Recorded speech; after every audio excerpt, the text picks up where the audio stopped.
दोस्तों, मैं आनंद कुमार आप सभी का आनंदम क्लासेज के यूट्यूब चैनल में बहुत बहुत स्वागत करता हूं। दोस्तों, आज की इस वीडियो में हम लोग देखेंगे सामान्य ज्ञान के 15 अति महत्वपूर्ण प्रश्न जो आपकी आगामी परीक्षाएं railway NTPC, group D, SSC CGL, CHSL, MTS, bank एवं सभी प्रकार के प्रतियोगी परीक्षाओं के लिए महत्वपूर्ण होगी। दोस्तों, जैसा कि आप सबों को पता है कि मैं आप लोगों के लिए उन्हीं प्रश्नों को लेकर के आता हूं जो या तो एग्जामिनेशंस में पूछे गए होते हैं या आगे पूछे जाने की पूरी पूरी संभावनाएं होती है। अर्थात सारे प्रश्न बहुत ही महत्वपूर्ण होते हैं, सेट पैटर्न के होते हैं, तो एग्जाम से पहले आप जरूर देख लें। दोस्तों, यह सामान्य ज्ञान का पार्ट 27 है। यदि आप लोग पार्ट 1 से पार्ट 26 तक नहीं देखे हैं तो उसे भी एक बार जरूर देख लें। मैं आपकी सुविधा के लिए डिस्क्रिप्शन बॉक्स में सबका लिंक आपके लिए दे दूंगा। तो चलिए आज का वीडियो शुरू करते हैं।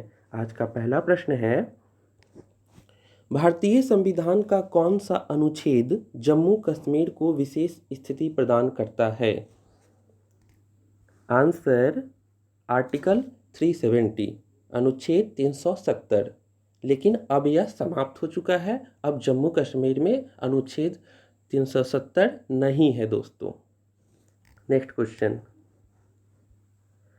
प्रथम आंग्ल मराठा युद्ध कौन सी संधि द्वारा समाप्त हुआ था? अंग्रेजों और मराठा के बीच में जो प्रथम युद्ध हुआ था उसकी संधि किसके द्वारा हुई थी दोस्तों? यह आपसे पूछा जा रहा है। आंसर सालबाई की संधि। आइए इससे जुड़ी कुछ और महत्वपूर्ण जानकारियां हम लोग लेते हैं।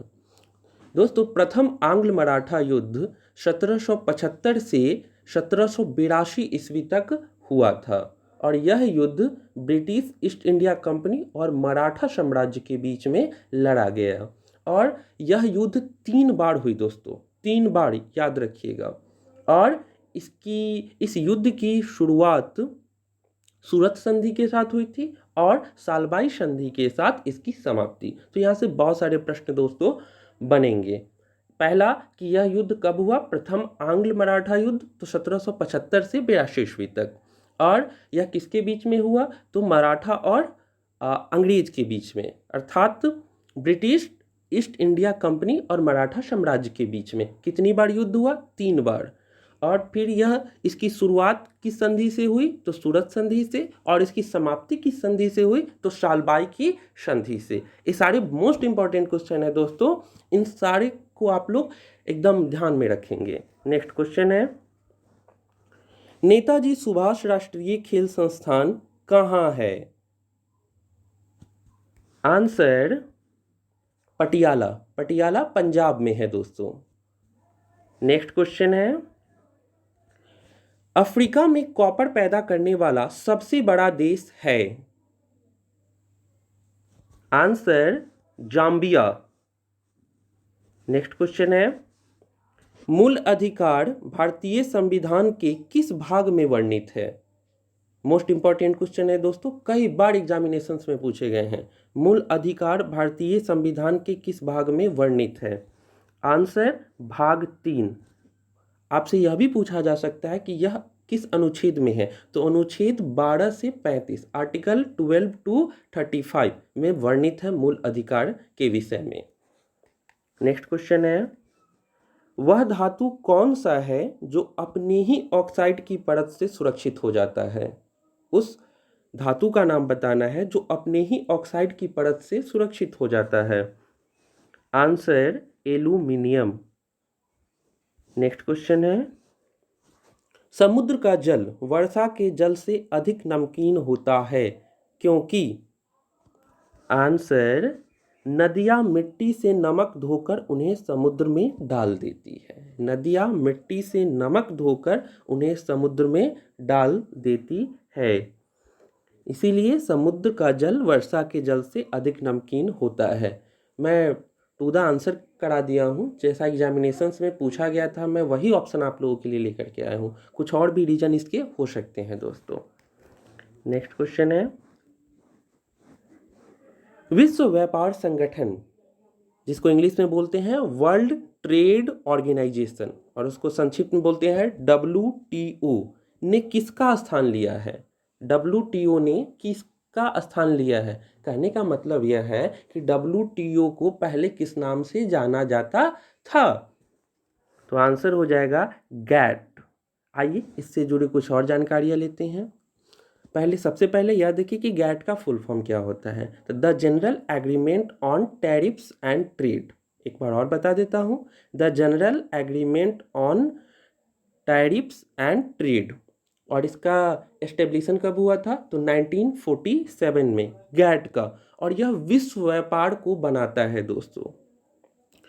और WTO की स्थापना जो है वह 1995 में हुई थी, 1995 में हुई, द्वितीय विश्व युद्ध के बाद बनाए गए गैट के स्थान पर। अर्थात द्वितीय विश्व युद्ध के बाद यह बनाया गया। कौन? WTO। उससे पहले WTO क्या था? गैट। तो ये भी कुछ महत्वपूर्ण जानकारियां थी जो मैंने आपको बताया। नेक्स्ट क्वेश्चन है, भारतीय राष्ट्रीय कांग्रेस के किस अधिवेशन में पूर्ण स्वराज का लक्ष्य अपनाया गया था? भारतीय राष्ट्रीय कांग्रेस के किस अधिवेशन में पूर्ण स्वराज का लक्ष्य अपनाया गया था? आंसर लाहौर अधिवेशन में। आइए इससे जुड़ी कुछ और जानकारियां ले। 31 दिसंबर 1929 को भारतीय राष्ट्रीय कांग्रेस का वार्षिक अधिवेशन तत्कालीन पंजाब प्रांत की राजधानी लाहौर में हुआ। इसी अधिवेशन में पूर्ण स्वराज को कांग्रेस का मुख्य लक्ष्य घोषित किया गया दोस्तों। इसको भी आप लोग याद रखेंगे। नेक्स्ट क्वेश्चन है, भारत का नेपोलियन किसे कहा जाता है? भारत का नेपोलियन किसे कहा जाता है? आंसर, भारत का नेपोलियन समुद्रगुप्त को कहा जाता है। आइए इससे कुछ और जुड़ी जानकारी लेते हैं हम लोग। समुद्रगुप्त जो थे वह गुप्त वंश के शक्तिशाली राजा थे। चंद्रगुप्त प्रथम और कुमार देवी का पुत्र समुद्रगुप्त हुए। चंद्रगुप्त प्रथम और कुमार देवी का पुत्र। और लगभग इनके विषय में कहा जाता है कि यह पूरे भारत को जीत चुके थे और यह कभी युद्ध नहीं हारे दोस्तों। और इतिहासकार VA स्मिथ ने उसे भारत का नेपोलियन कहा। एक बार और दोहरा देता हूँ, यह गुप्त वंश के शक्तिशाली राजा थे और इनके पिता और माता चंद्रगुप्त प्रथम और कुमार देवी हुए और लगभग पूरा भारतवर्ष यह जीते और यह कभी युद्ध नहीं हारे। और इतिहासकार VA स्मिथ, यह भी पूछा जा सकता है कि भारत का नेपोलियन समुद्रगुप्त को किसने कहा? तो इतिहासकार VA स्मिथ ने उन्हें भारत का नेपोलियन कहा। तो ये कुछ जानकारियाँ थी जो बहुत महत्वपूर्ण थी और आपके एग्जाम के दृष्टिकोण से भी बहुत महत्वपूर्ण है दोस्तों। तो इनको भी आप लोग याद रखेंगे। नेक्स्ट क्वेश्चन है, ध्वनि ऊर्जा को वैद्युत ऊर्जा में परिवर्तित किया जाता है। ध्वनि ऊर्जा को वैद्युत ऊर्जा में परिवर्तित किया जाता है किसके द्वारा? तो ध्वनि ऊर्जा को वैद्युत ऊर्जा में माइक्रोफोन द्वारा परिवर्तित किया जाता है दोस्तों। नेक्स्ट क्वेश्चन है, straight from the heart, straight from the heart पुस्तक किसने लिखी है? इसके लेखक कौन है?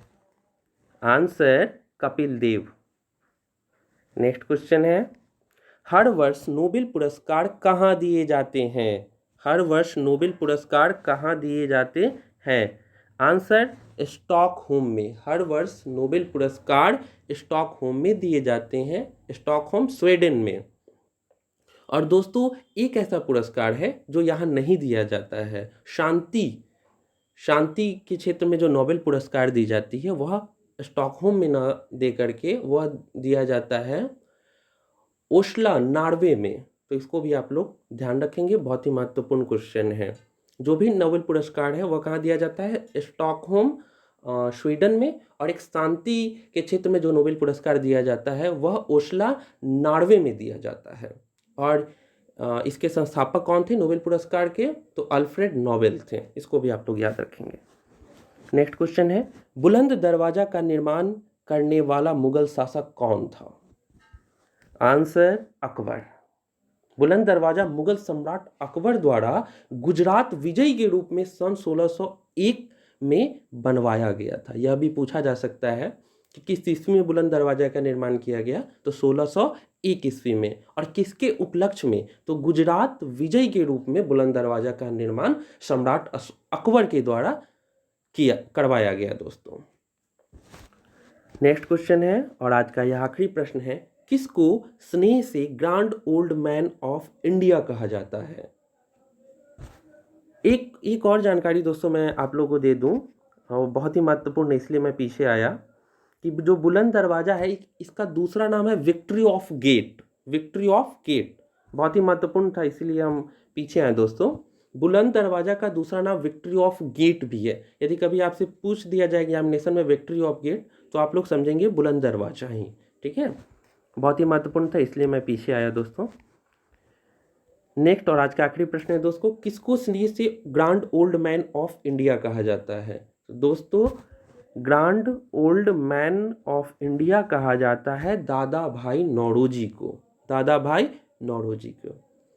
दोस्तों, आपको हमारा वीडियो कैसा लगा कमेंट करके बताएं, वीडियो को लाइक करें और मैक्सिमम शेयर करें दोस्तों, क्योंकि मैं वही प्रश्न आप लोगों के लिए लेकर करके आता हूं जो या तो एग्जामिनेशंस में पूछे गए होते हैं या आगे पूछे जाने की संभावनाएं होती है, और या जो स्टेट पैटर्न के प्रश्न होते हैं बहुत महत्वपूर्ण होते हैं, उन्हीं प्रश्नों को मैं लेकर के आता हूं आप लोगों के लिए दोस्तों।